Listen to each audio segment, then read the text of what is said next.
Voices out of the fog, out of the night, out of the mystery of yesterday, bring back a world gone by. Listen to the weird circle.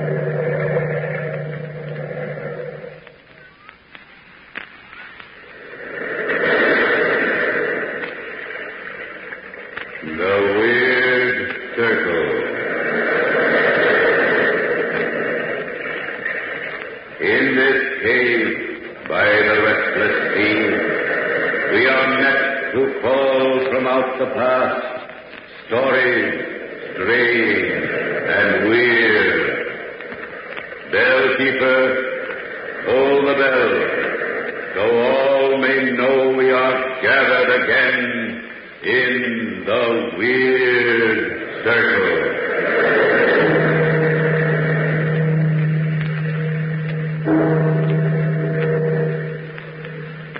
Tonight, the Ogden's Playhouse brings you another Weird Circle story by one of your favorite writers, Edgar Allan Poe. The Cask of Amontillado is the story of a man's desire for revenge. The story of man's desire for smoking satisfaction when rolling his own cigarettes invariably leads the smoker to Ogden's Fine Cut, the tobacco that's famous for its uniform high quality. Try Ogden's. It's a top-notch cigarette tobacco on all counts. You'll find Ogden's easy to roll, delightful to smoke. Yes, easy to roll, delightful to smoke. And now, The Cask of Amontillado by Edgar Allan Poe.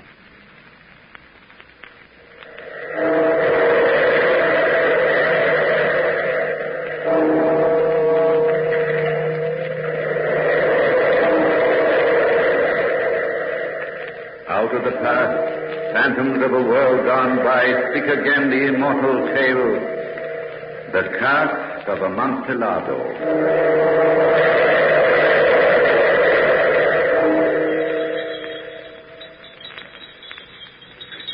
Bells. Jester's bells. For 40 years I've lived with the sound of those bells. Fool's bells. Jester's bells. They call me rich old Angelo Montresor. Envy me my palazzo and my well-stocked wine cellars, my vast estates and honored reputation. Little do they know that all I possess is dust and ashes, for I am a man who longs for death. But years ago, in this same lovely Italian town, I was the young Angelo, filled with dreams of the future, happy in the company of my good friend, Fortunato. We were walking together one spring evening in the Piazza Santa Anna. Come, Angelo. Here's the cafe. They say Beppo keeps rare old wines. I should like to sample some. I know you fancy yourself a great connoisseur of vintages, Fortunato mio, but I shall not join you now, for I am meeting Lucia. You and your Lucia. Let's have a glass or two. Keep her waiting. That's good for any girl. Lucia isn't any girl. She's the bright star of my life. I love her very dearly. Love? You may love her, but what makes you think you can win her? What have you to offer as a son-in-law? Likely face and figure, granted. But, well, I'm my uncle's heir. All you Montresors are long-lived. Have you business sense, brains, ambition? My ambition is to have Lucia for my wife, a small Kazai. Yes, and many sniveling bambinos. Yes. Now, my dear simpleton, you haven't a chance with her father. Now, suppose it were me. Lucia is beautiful, yes. I might even wish to marry her myself. And I could, yes. Merely by telling her father that I wish to. That would be a good business alliance. But love? Nonsense. How can you say such things, Fortunato? Why do you brag so? I'm not bragging. I shall always get what I want. I am a leader of men, whilst you are a love-lorn loon. Born to be a sheep and a follower. Well, I'm not following you now. Go, sample your fine wine and talk of the great things you will do. I have something much more important to do. Angelo! Angelo! It's Lucia. Isn't she lovely? Very lovely. Caro mio. Lucia, darling. It's wonderful to see you. Greetings, my little pigeon. Good evening, Fortunato. But I am not your little pigeon. Good night, Angelo. Arrivederci, Fortunato. Lucia. Lucia, dear, you were almost rude to Fortunato. Why? I do not like him. I know he is your friend, but... He is. He's a great fellow and very fond of me. Is he? Of course. Man's man, perhaps, not a woman's ideal. He's cruel and hard. A girl can tell. But let's not talk of Fortunato. Are you going to speak to Father tonight? Yes. But I'm afraid he won't allow you to marry me. Why not, Angelo? I have no wealth, no business. Darling, do not belittle yourself so. You are all the world to me. Lucia, is this miracle true? You do really love me? With all my heart. Now and forever. Be brave, Angelo. Speak to my father. He will not deny me happiness. To my great joy, her father gave us his blessing. Lucia was to be my own dear wife. I was walking on air, humbly, deeply grateful. Just before our wedding was to take place, all our friends were invited to Lucia's home to celebrate. It was a happy evening of song, wine, and congratulations. Fortunato, most of all, seemed elated at my good fortune, and he and I were the last to take our leave. We walked along through the dark, empty streets, talking of the party and plans for my coming wedding. We reached his door. See here, boy, I do not like your going home alone. Huh? It's the blackest kind of night. I think I should go along with you. You mean you walk me to my door and then I escort you to yours and so back and forth till dawn, huh? These streets are not safe so late at night. Oh, nonsense. I have my land. Well, don't say I didn't warn you. No, I'm not afraid. Buona notte, my friend. Till tomorrow, Angelo.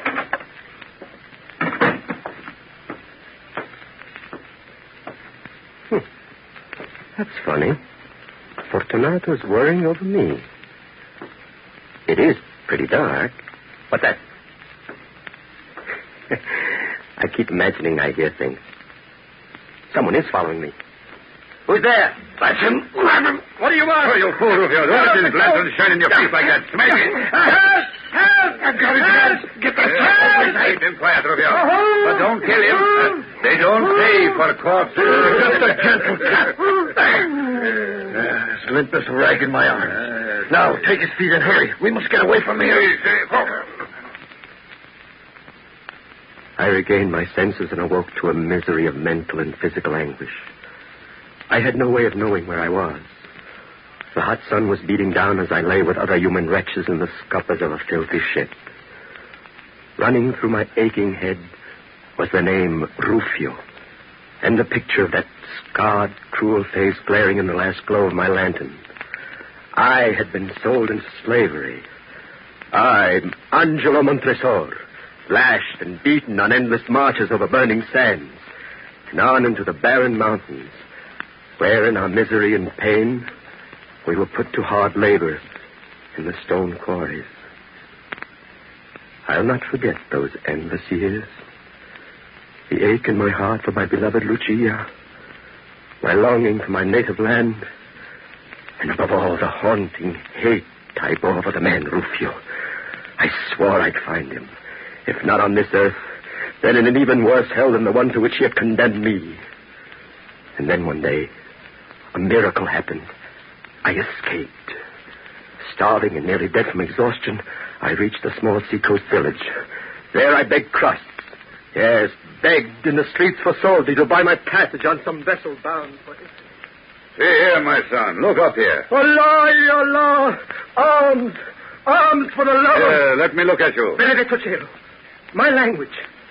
My native tongue. As I thought. Your skin is dark enough and you're filthy as any beggar.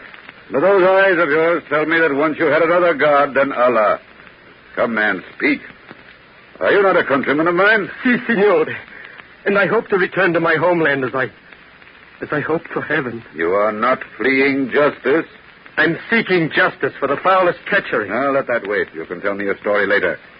My ship is about to weigh anchor. And if you'd like to come along... Like to? May the saints bless you. But I have no money to pay with. Oh, don't let that worry you. After a bit of food and rest, I'll let you work your passage home. As a free man, I sailed for home, stepped ashore on the soil of my beloved country, and walked eagerly into the town where I was born. I longed to seek out Lucia, but I was ashamed of the sailor's clothes I wore, so I hurried to my old friend Fortunato's to borrow something suitable. Is Signor Fortunato at home? No, sir. Only the Signora is in. His wife? Si, Signor. Good old Fortunato married?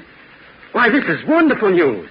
My compliments to your mistress, and say that a very old friend of her husband begs an interview. Madame is not well. Oh.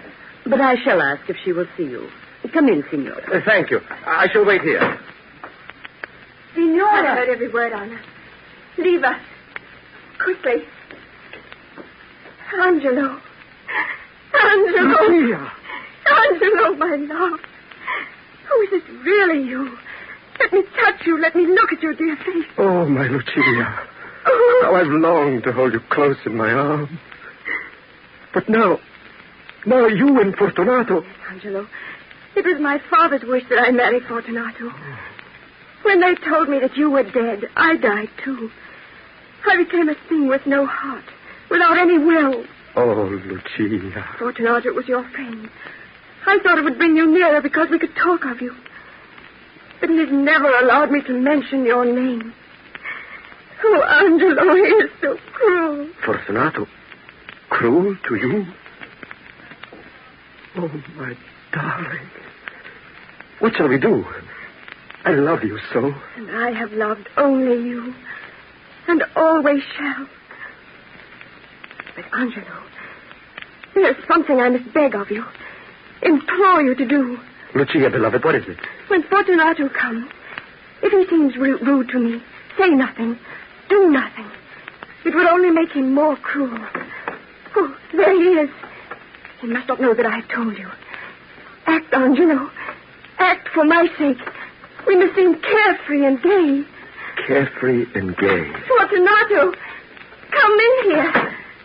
A miracle has happened. Why, hurry, see. Here is a long-lost friend. What are you babbling about? Who is this? Dio Possenti, Angelo. But you were killed. No, old friend. Not killed. Oh, well, heaven be praised. We've mourned you all these years. What happened? Where have you been? Oh, that night I left you at your house, I was followed and set upon by two ruffians. And to think I let you go home alone. Oh, I blame myself. Have you any suspicion? Suspicion? Yes. Absolutely none. Through all the years of torture, I try to think, who did this to me? What hidden enemy? Or perhaps, Angelo, a false friend. Be still, Lucia. This is man's talk. You will serve us best by getting a bottle of my favorite Lacrima Christi from the cellars. This should be a celebration. See, Fortunato, so I do not know one bottle from another. She has a fear my wine cellars hates to go down there. What an escape you had, Angelo. From matrimony, I mean. Were you surprised to learn I had wed your Lucia? Why, I thought you scoffed at love. So I do. Marriage of convenience, uniting of two fortunes. Lucia is a very lucky woman. I'm a rich man. Yes. Lucia is very lucky. Here she comes. We'll see if we're lucky. Well, sweet pigeon, what have you brought us to drink? Sapristi, I thought so. You've as much knowledge of wine as a donkey. Vino Rosso. Fortunato. There's wine all over Lucia's dress. And it may make her more cheerful, even if it is only on the outside. Lucia, are you all right? Pay no attention to her clutching at her heart, Angelo. That's a gesture she's fond of. But she's not well. Lucia's always ailing, aren't you, my sweet? Shall I get another bottle? No, I'll fetch the wine myself. But wait. Perhaps I shouldn't leave you two childhood sweethearts alone together. In those rags, Angelo, you are no romantic hero. And as for Lucia... Lucia, what is he doing to you? Oh, my darling, I can't believe it. Fortunato, once so good a companion, a gentle friend. My dearest, in those lost happy hours so long ago, I warned you that Fortunato was cruel and hard, not to be trusted. And I believed you wrong. Oh, my Lucia, come away with me. We'll seek a new life together. No, Angelo. I am Fortunato's wife. I cannot break my vows. But what of our love? Our love that has sustained us during all these years. That love will never die, my darling. But there can be no happiness for us on this earth. Our love can be a love fulfilled only after death. Oh, Angelo. Angelo.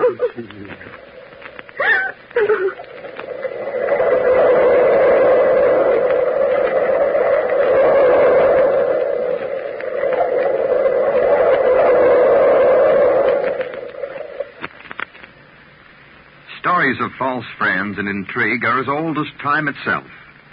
Here, however, we have the story of a false friend, Fortunato, whose machinations bring unhappiness and near destruction to two people who seek and deserve a far better fate. The climax of tonight's Weird Circle story promises a disturbing conclusion. But speaking of good friends and happy conclusions, smokers everywhere know that Ogden's fine-cut tobacco has been a steady friend to the discriminating roll-your-own smoker right down through the years. They know, too, that when they say, "Make mine Ogden's," there's only one possible conclusion, and that's complete smoking satisfaction. Try Ogden's. See how uniformly it rolls into a fine cigarette. And the moment you light up, the inner goodness of Ogden's is yours to enjoy to the full. You'll say that Ogden's is tops in quality. You'll agree that Ogden's is easy to roll, delightful to smoke. Yes, easy to roll, delightful to smoke. And now back to our story, The Cask of Amontillado by Edgar Allan Poe. Angelo, on the eve of his wedding to his beloved Lucia, is waylaid and sold into slavery. After long years, he escapes and returns at last to his own house. To his despair, he finds that Lucia, believing him dead, has obeyed her father's wish and has married Fortunato, a connoisseur of wines, and Angelo's best friend. And now, our story continues.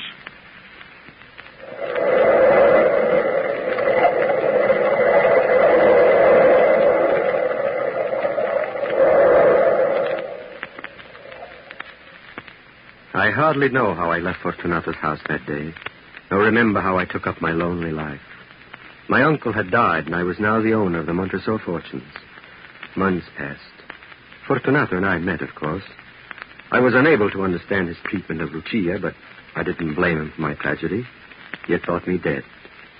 Seeking forgetfulness, I often wandered to the waterfront. The wretched hovels were usually silent and dark. But one night I saw a glimmer of light and heard angry voices. I was about to pass by when I heard a familiar voice. I paid you to kill him for you dog, and in order to gain more money, you sold him into slavery. How dare you? Signor Fortunato, that meant death, a slow death. Well, he didn't die. Angelo Montresor is home and alive, and you must do your work again. So you have come to pay me more gold for a second killing? Yes. Signor Fortunato, I hate shedding blood, but I do love money. You are a rich man. Surely you don't wish Montresor to learn of your friendly efforts? Blackmail, eh? Persuasion. For my silence, 1,000 lires? 1,000... Death! Take that! For your silence. I couldn't move or cry out. I hardly breathed. I saw my old friend Fortunato sling from that wretched hovel, a liar, a murderer, a Judas. I had to think. I would have vengeance, that was certain. But I must run no risk of being found out. Above all, Lucia must not be involved. She must not learn of her husband's treachery. I began to lay my plans, but vowed that neither by word or deed would I cause Fortunato to doubt my goodwill. This resolve was soon put to the test. It was carnival time. I came to face with Fortunato. The man wore motley, and on his head a pointed jester's cap with bells. Gaily costumed girls followed him. La saluto, Angelo. Well met. My dear Fortunato, how remarkably well you look. Don't I? A connoisseur of beauty as well as of wine. But come along, let's have a bottle right now. I'd love to, but I'm not in costume. Well, get yourself one. This is carnival. Meet me at the cafe. We'll make a night of it. Perhaps I will. All right, see you later. Then I'll wait for you. Don't fail me. Signor Angelo, I thought I'd never find you in this crowd. Anna, what brings you? Madonna Lucia is dying. No. Oh, no. Father Luigi is with her. Hurry, Signor. She is calling for you. You have come in time, my son. She has not long to live. Where is she, Father? In here, my son. She awaits you. Angelo, beloved, you have come. My own dearest love. Yes, your own, forever. I've always belonged to you. Never to Fortunato. Beware of him, Angelo mio. He taunted me cruelly today.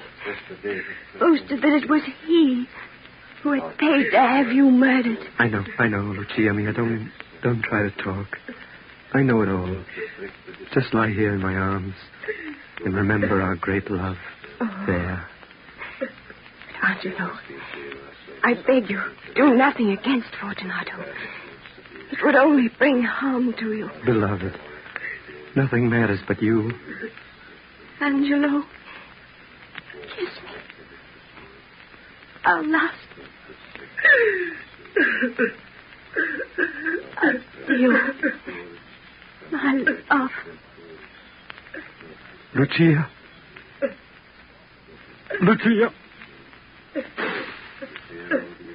Addio.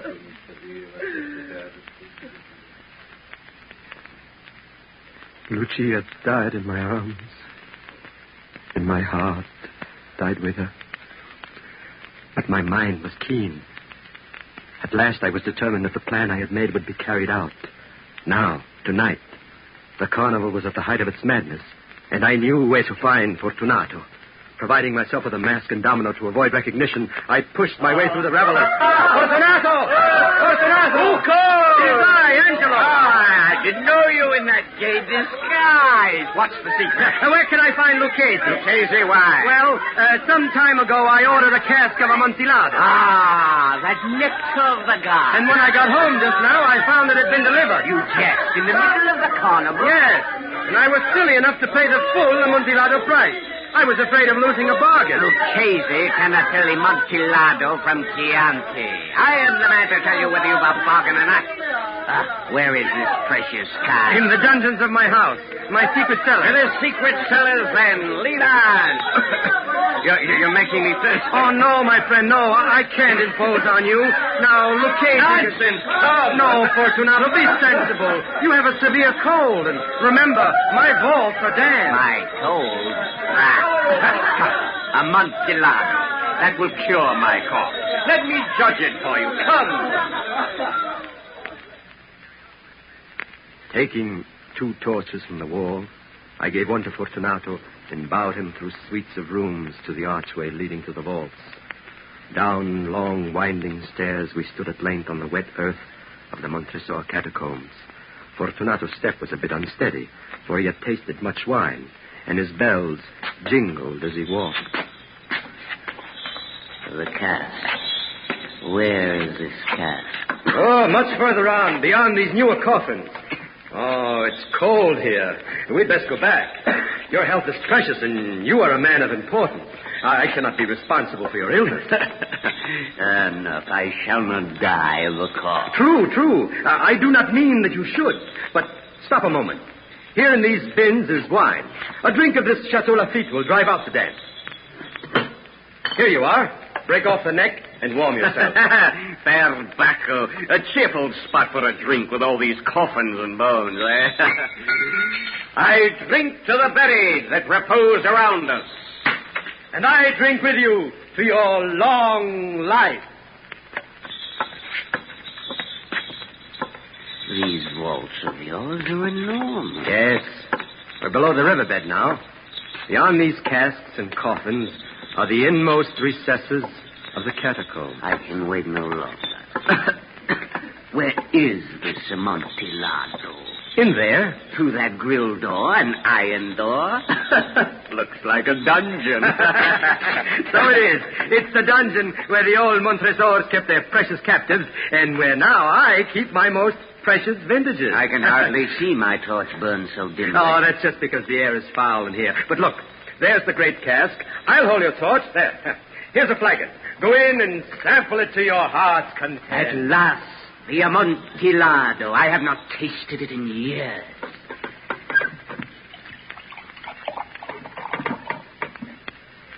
Ah, Angelo, this is superb. It is priceless.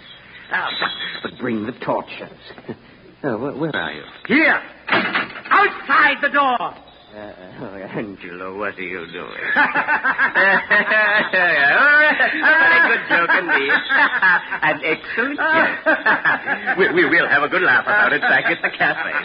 Now, let me out. It's Captain here. It's very damp. Feel the niter on the wall. Open that door. I wish to return to the carnival. The carnival is ended for you. Besides, you promised to give me your opinion of my Amontillado. So let me out of here. The door is solid iron. You'll only hurt your hand. Angela, open this door. I say open it this moment. And I say no. This is my moment. My time of revenge. Revenge? For the love of heaven, Montresor, don't leave me here. Mercy. Had you mercy when you stabbed Rufio? Montresor, the damn, the dog have pity. Had you pity when you paid to have me murdered? Angelo, save me. Don't leave me here. Pity for Lucia's sake. Silence. Don't mention her sainted name. But I'll die like Yes, Fortunato, you'll die. And none but the rats will ever find you here. I leave you with the bones of my ancestors. Angelo! Come back! Don't leave me! Angelo!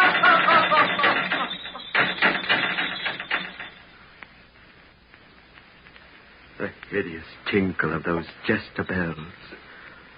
40 years I've lived with the sound of those bells. Fool's bells. Jester's bells.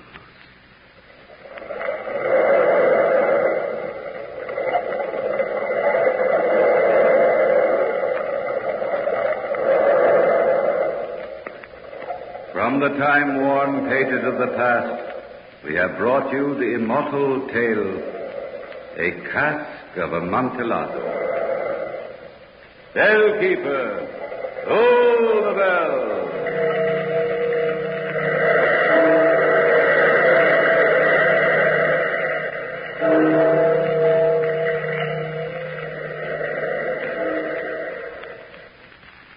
Tonight, friends, Ogden's has brought you another Weird Circle story for your listening enjoyment. Remember, for true smoking enjoyment, when you roll your own cigarettes, be sure to use Ogden's fine-cut tobacco. It's the acknowledged leader with smokers who know and insist upon quality smoking. A fine-cut tobacco that's ideal for rolling mild and satisfying cigarettes. Try Ogden's. You'll find Ogden's easy to roll, delightful to smoke. Yes, easy to roll, delightful to smoke. Next week at this same time, be sure to join us at the Ogden's Playhouse for a radio dramatization of A Rope of Hair by Guy de Maupassant.